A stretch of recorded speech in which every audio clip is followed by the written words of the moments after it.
basic idea is cars playing the drums, cars playing a rock and roll drum track.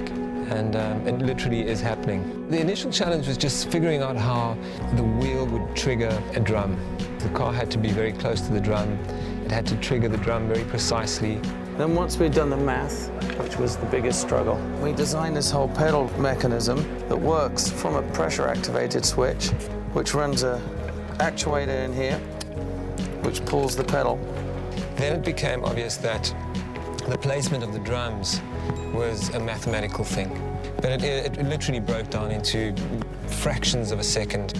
When they were laying out the measurements, they were laying it out a beat at a time. So in the musical notation, 4 beats is in a measure, and the measures were 1.54 seconds, or there's 155 beats per minute, is how the musicians figured it. The concept demanded that we force the car into difficult driving situations. The car had no problem, but because you've got a camera at times attached to that car, and you've got a human element of the driver who doesn't want to wreck the car, you know, it becomes a far more challenging thing.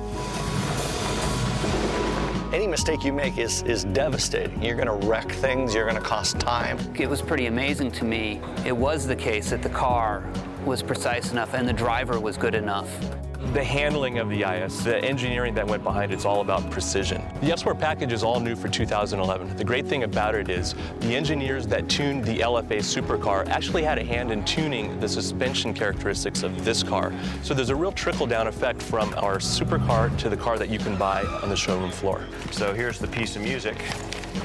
And what we're doing right now is we're setting up what we call measure 8-9, or as drummers would say, bar 8-9. So it starts out with the snare, 2 kicks, tom 1, 2 kicks, tom 2. It's gonna end up sounding like.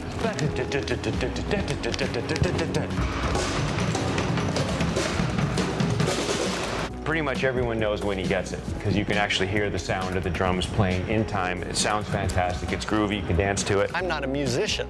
I don't play any instruments. But I guess technically speaking on this, I can say I played the drums.